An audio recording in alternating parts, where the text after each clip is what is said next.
When the news broke that King Charles had abruptly cancelled Queen Camilla's scheduled appearance, just hours before she was set to represent the monarchy, it sent shockwaves across the British press. But behind this public snub was something far more unsettling. Whispered rumours of betrayal that had reached the king's ears. What had been intended as a regal display quickly unraveled into a royal reckoning. Before we go deeper into what this really means for the royal family, make sure to subscribe so you don't miss a single update. The announcement came like a clap of thunder in a calm sky. Palace correspondents were already stationed at the gates, waiting for Camilla to emerge in full regalia to open the newly restored Wellington House garden. Her name had been emblazoned on programmes, press kits and digital schedules for weeks, but in the space of a single hour, everything changed. Staff members were seen scrambling behind closed doors and media invitations were suddenly revoked.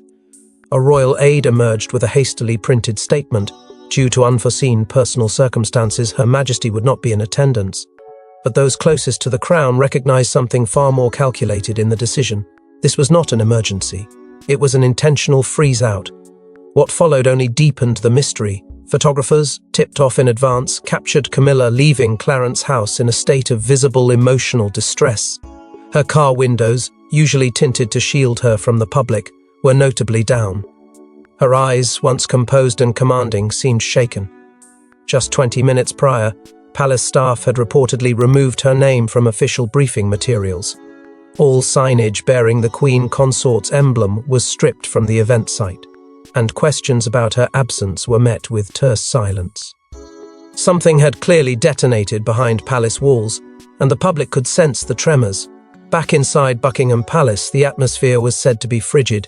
Senior advisors reportedly huddled in an emergency conference.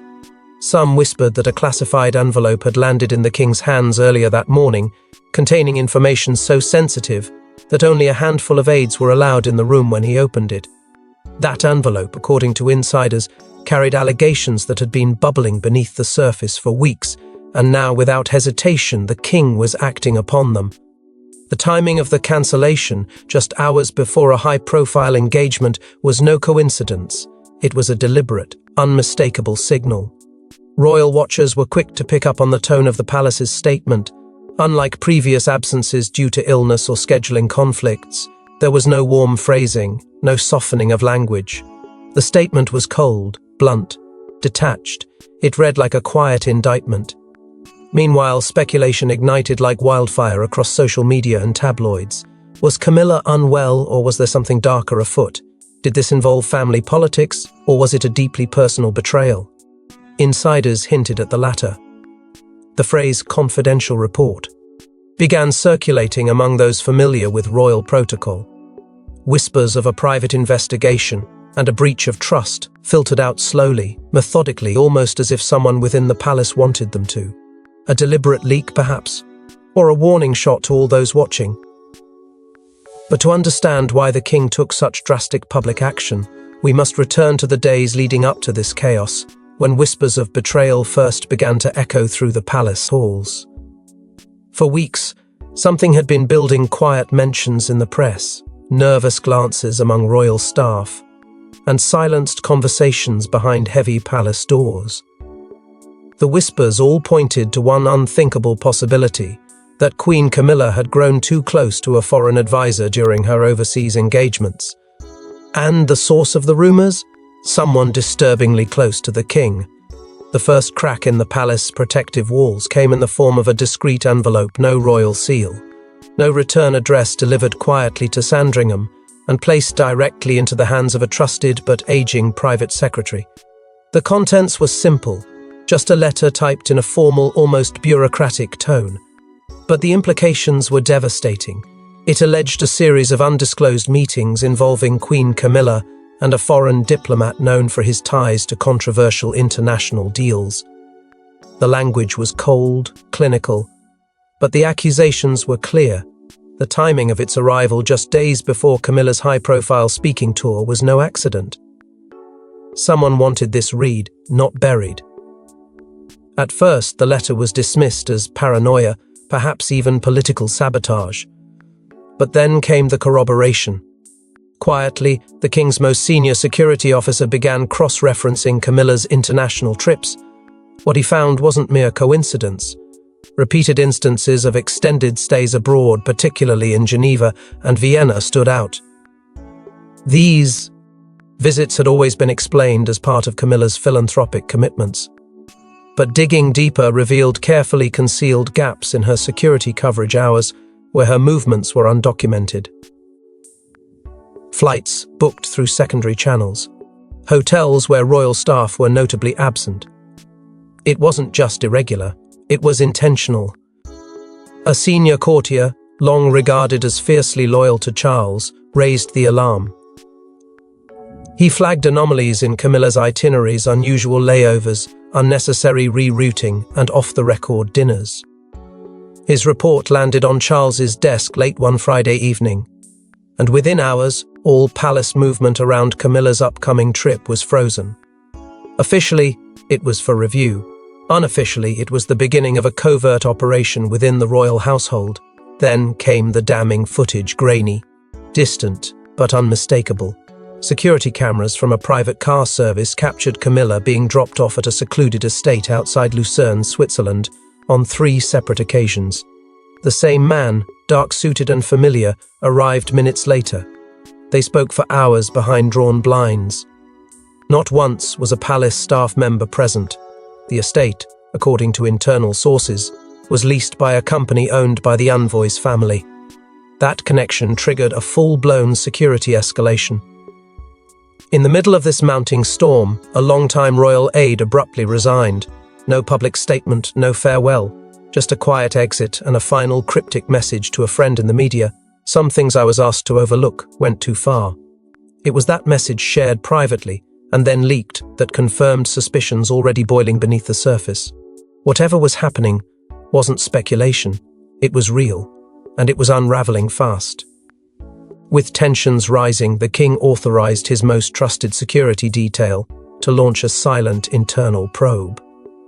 This wasn't about scandal, containment. This was about stability, about safeguarding a monarchy already weathering the pressures of transition, illness, and public skepticism.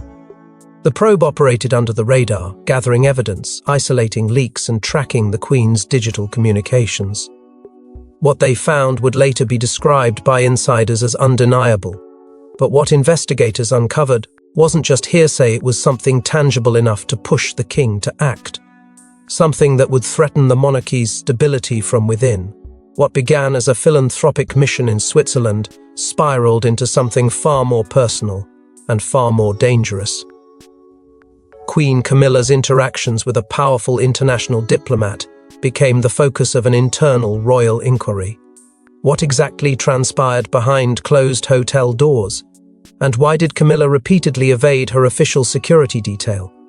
The man at the center of this storm was soon identified, a high-ranking envoy from a European bloc nation known for its controversial influence operations and veiled alliances. His name wasn't foreign to royal intelligence, but what raised every red flag was the frequency and discretion of his encounters with Camilla. According to internal flight logs, she had visited 3 countries in 2 months under the pretense of humanitarian engagements. But palace security discovered something chilling. Camilla had booked each trip using a private alias, completely bypassing the royal registry. Her departure times had been carefully staggered, her lodging arrangements processed through third-party intermediaries, and her personal staff kept to a minimum. It wasn't royal protocol, it was covert maneuvering. What truly sent alarm bells ringing, however, were a series of photographs that landed in the king's restricted briefing folder. Unmarked cars had been captured idling near the back entrances of 5-star European resorts. Vehicles later traced to diplomatic motorcades not registered through the British Foreign Office. In each instance, Camilla was seen exiting or entering through staff-only routes, accompanied by the same man. The security timestamps matched with hours where her location had been unaccounted for in official records. These weren't chance meetings. They were arranged, protected, and deliberately hidden. The most unsettling twist came when 3 of Camilla's scheduled engagements were confirmed to have gone forward without her security present.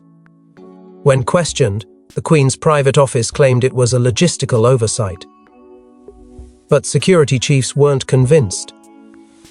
No member of the royal family travels without layers of protection unless they have a reason to ensure no witnesses. It was these deliberate omissions that finally forced the royal probe to escalate from observation to investigation. Behind the scenes, turmoil was brewing. One embassy staffer, after being stationed near Camilla's suite in Geneva, reportedly filed a confidential complaint about inappropriate conduct witnessed during off-record hours. But within days of submitting the report, the staffer was transferred and forced to sign a non-disclosure agreement allegedly linked to a royal charity, not the embassy.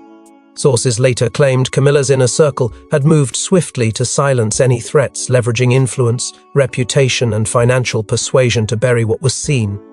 Still, even with evidence stacking up, it was a financial anomaly that finally pushed everything over the edge. A private wire transfer substantial in value was flagged by international banking authorities. Though the recipient account remained shielded under diplomatic privacy clauses, the sender's authorization was traced to a dormant trust fund Camilla had access to from her pre-marriage days. No clear justification was filed. No royal expense ledger included the transaction.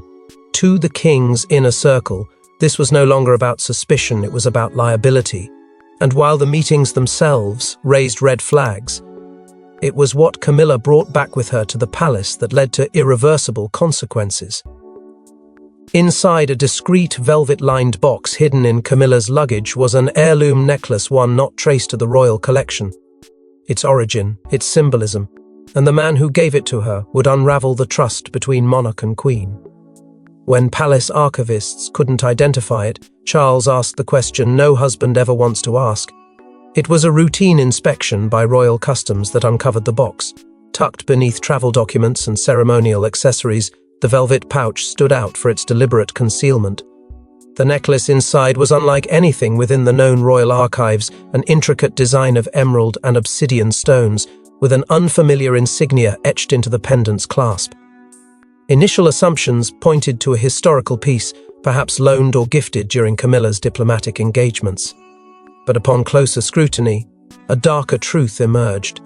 The necklace's design matched patterns associated with the envoy's own family crest, an emblem historically linked to covert diplomatic offerings, quiet promises, and discreet alliances. In foreign policy circles, it was not just jewelry, it was a message. Camilla offered no explanation when approached. Palace aides described her silence as stone-cold, refusing to acknowledge the necklace's existence, let alone its significance. One aide noted that her refusal was too calm to be innocent, as if she had rehearsed her indifference. With no verification or voluntary disclosure, palace security invoked royal protocol and seized the item. Its chain was placed in a sealed envelope marked confidential, while the pendant was whisked away for forensic inspection. The Queen Consort's personal team protested quietly but ultimately yielded. The silence spoke volumes. Rumors began swirling almost immediately. Had Camilla already confessed to the king? Or worse, had she tried to deny everything? Whispers from inside Balmoral claimed Charles summoned her for a private meeting late that evening. What was expected to be a tense conversation reportedly escalated into a prolonged confrontation, with Charles demanding answers Camilla refused to provide. One source, speaking only on background, said the king emerged from the encounter visibly rattled, eyes bloodshot, hands trembling, as if something irreversible had just been uncovered. In the midst of this emotional rupture, an unexpected name surfaced: Catherine.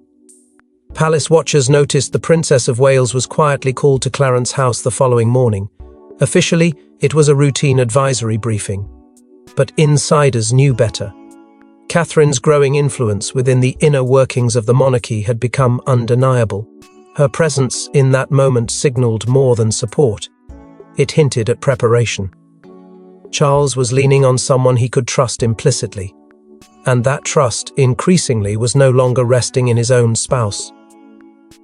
The final blow came not from the necklace itself, but from what was hidden beneath it. A note, carefully folded and slid beneath the velvet casing, written in the same precise diplomatic hand previously tied to the envoy. The contents of that note have never been made public, but it was immediately classified by palace officials as emotionally compromising. The language, insiders suggest, left no room for misinterpretation. It wasn't political. It was deeply personal.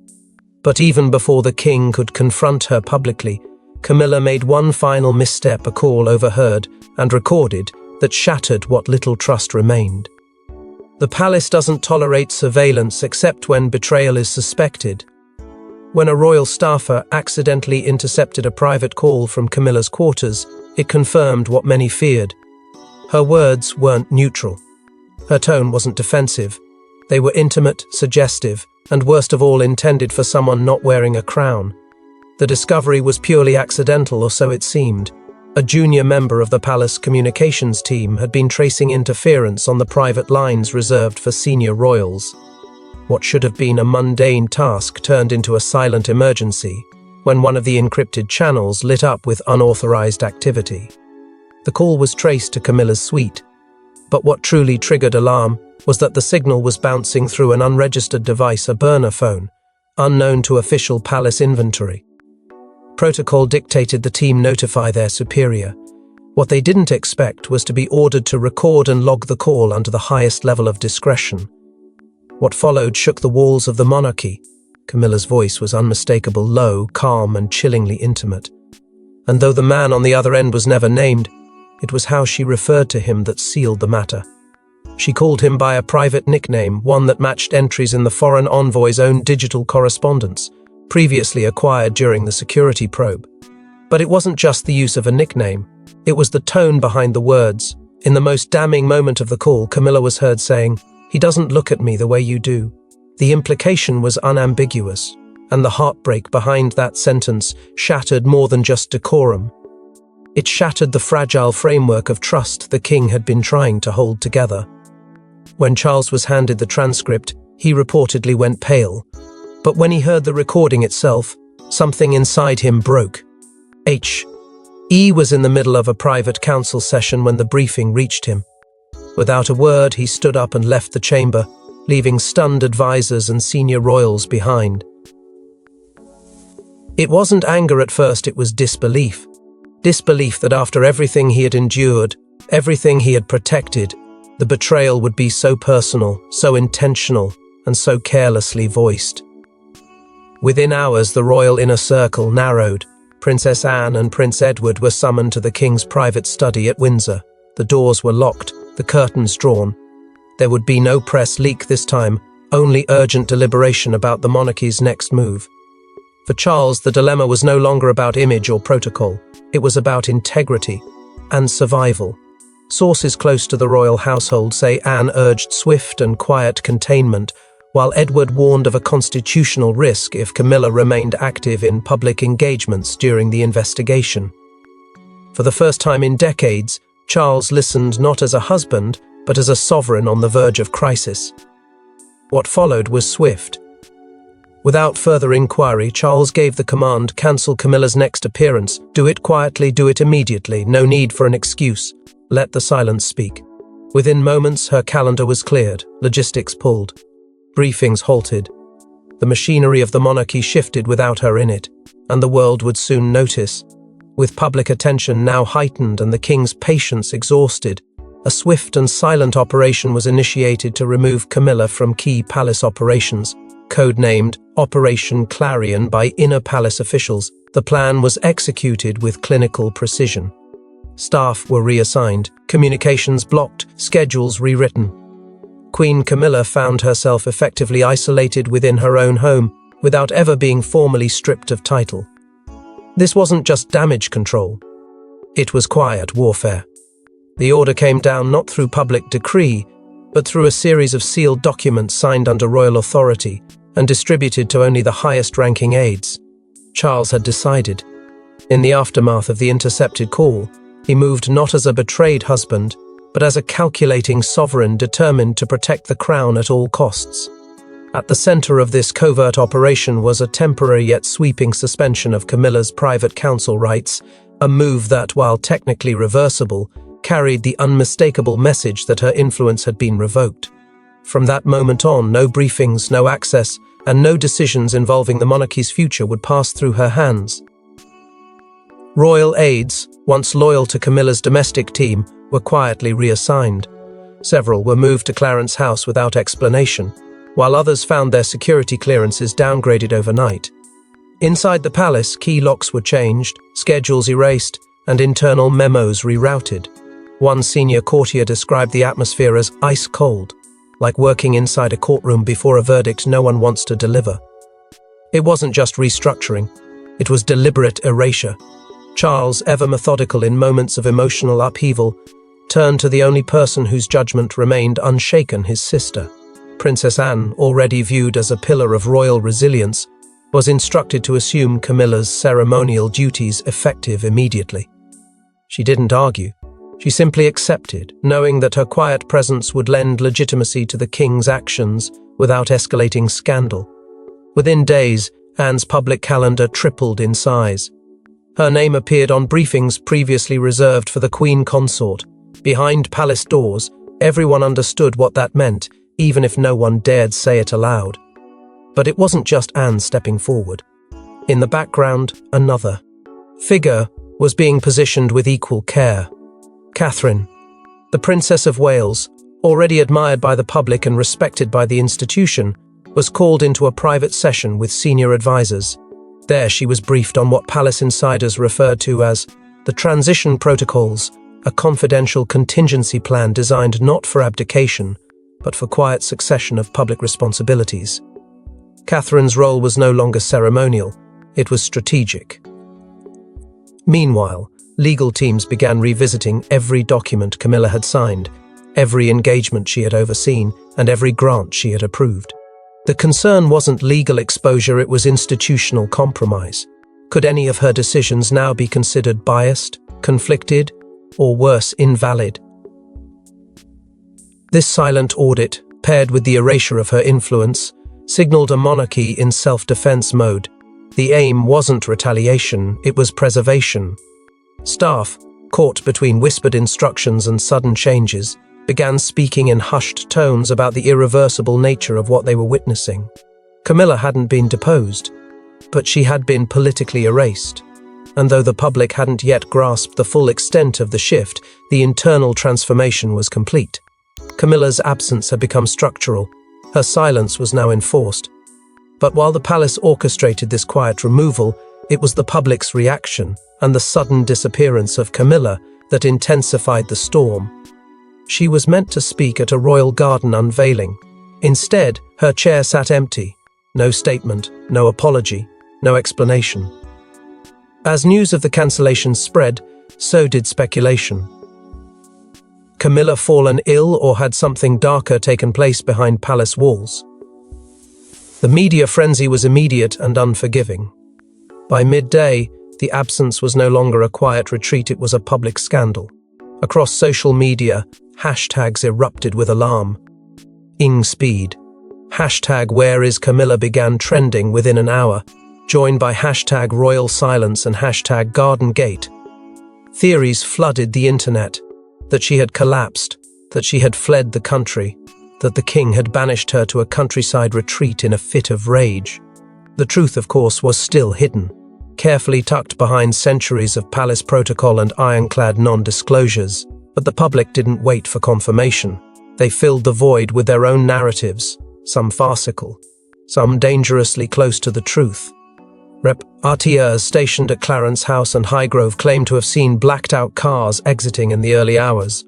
One outlet insisted Camilla had been escorted to a private estate in Sussex, while another argued she'd crossed into Scotland under the protection of royal security. No photographs, no official denial, just silence. And in a monarchy where silence screams louder than words, the damage was instant.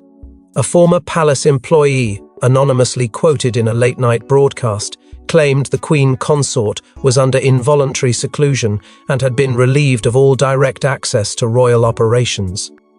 The phrasing was precise and terrifying. Then came the leak.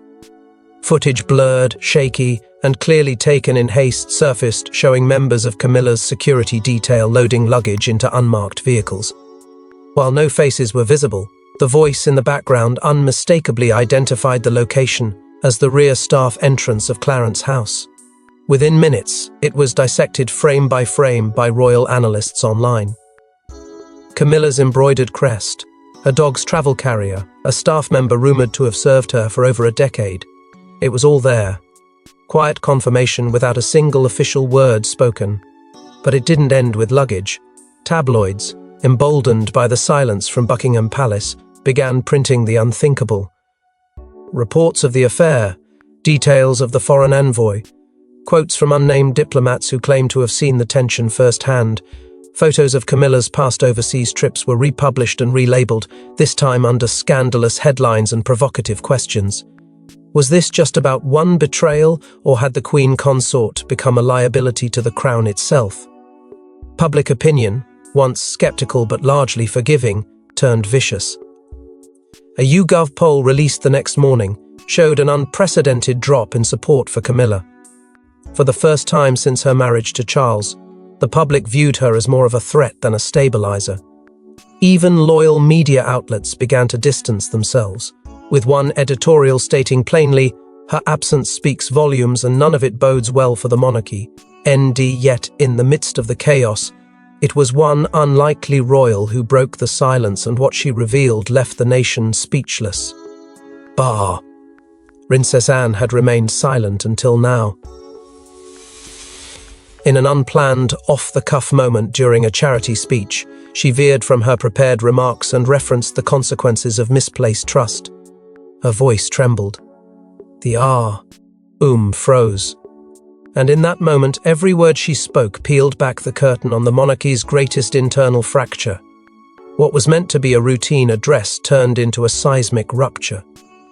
Anne's words landed heavily, not because they were explicit, but because they were unmistakably deliberate.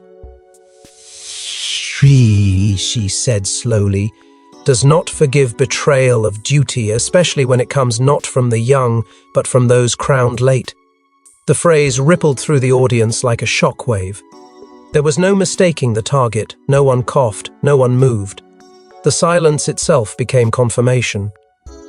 Within minutes, clips of the speech flooded social media, dissected word by word, frame by frame, as commentators realized Anne had just broken one of the monarchy's most sacred rules: never expose the fracture. The media storm ignited instantly. Headlines screamed of a royal rebuke. Commentators noted Anne's choice of language, measured, restrained, but devastating. She hadn't named Camilla. She didn't need to. The implication hung thick in the air, and the crowd's stunned reaction only amplified it. People who had spent decades watching royal doublespeak understood exactly what they had witnessed. This wasn't a slip, it was a message. Behind palace walls, confirmation quietly followed. Sources revealed that Anne had been present during Charles's private confrontation with Camilla days earlier. She had seen the king at his most conflicted, torn between personal loyalty and institutional responsibility. Insiders say Anne had listened without interruption, then delivered a blunt warning that cut through emotion like steel. If the crown hesitated now, she allegedly told him, the damage would not be temporary. It would become legacy. Anne's words that night echoed that same warning. Dignity, she reportedly urged Charles, must be restored before damage becomes permanent. For those who knew her, this was Anne at her most dangerous, not angry, not emotional, but resolute. She had lived through abdication, scandal, collapse, and rebirth, and she recognized the pattern forming again. The palace response was swift but evasive. Within hours, a short statement was issued praising Princess Anne's commitment to duty and charitable service while carefully avoiding any reference to her remarks. Notably, the palace did not deny the implications. That silence spoke louder than any rebuttal. Even more telling was what happened next. Senior advisors once loyal to Queen Elizabeth quietly arrived at Windsor for what sources described as historical consultation. These were figures who had helped navigate crises decades earlier. They were not summoned lightly. The message was clear. The monarchy was no longer containing a scandal, it was preparing for a correction. Anne's intervention had shifted the balance from quiet containment to irreversible reckoning. Camilla's absence was no longer temporary. It was structural, strategic, final. But even as Camilla remained out of sight and the royal family recalibrated in her absence, one final act would ensure she could never return to power. As Camilla receded into silence, Catherine stepped forward gracefully but unmistakably. A new era was emerging not through declaration but through presence. She attended the very event Camilla was meant to headline, wearing a subtle emerald brooch known to have belonged to Queen Elizabeth. It wasn't a coincidence. It was a statement. In the span of a single week, Catherine became the face of calm continuity. Where Camilla's name had once graced invitations and schedules, Catherine's began appearing without fanfare. She stood in the exact spot Camilla was meant to speak. She greeted the dignitaries Camilla was supposed to welcome, and in doing so, she transformed absence into a sentence. The palace didn't need to issue an update. Catherine's presence was the update. One by one, roles once held exclusively by the Queen Consort were reassigned to the Princess of Wales. Garden ceremonies, historical restorations, diplomatic receptions. Each moment carried the quiet symbolism of succession, not in blood but in trust. The public noticed and responded with a wave of overwhelming support. Polls surged.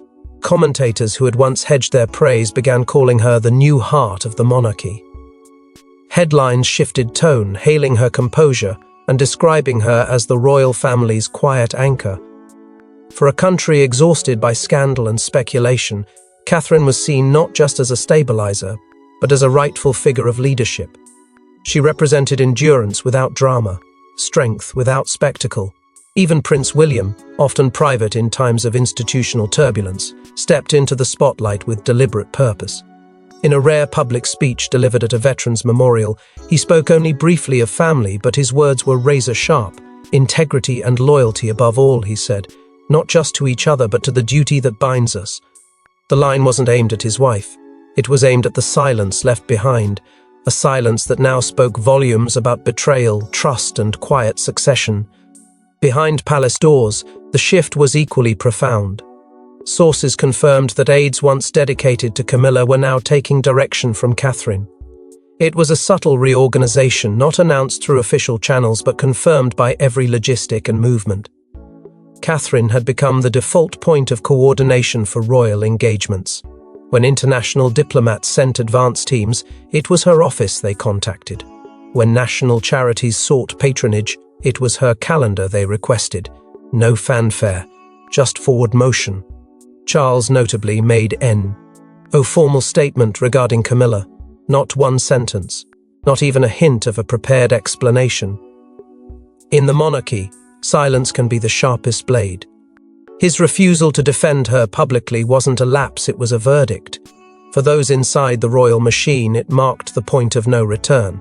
Camilla had not been removed by decree, she had been replaced by evolution. And Catherine's emergence wasn't just accepted, it was embraced. This isn't just a scandal, it's a seismic shift in the monarchy, and what happens next may redefine royal loyalty forever. Subscribe to stay ahead of the unfolding royal saga.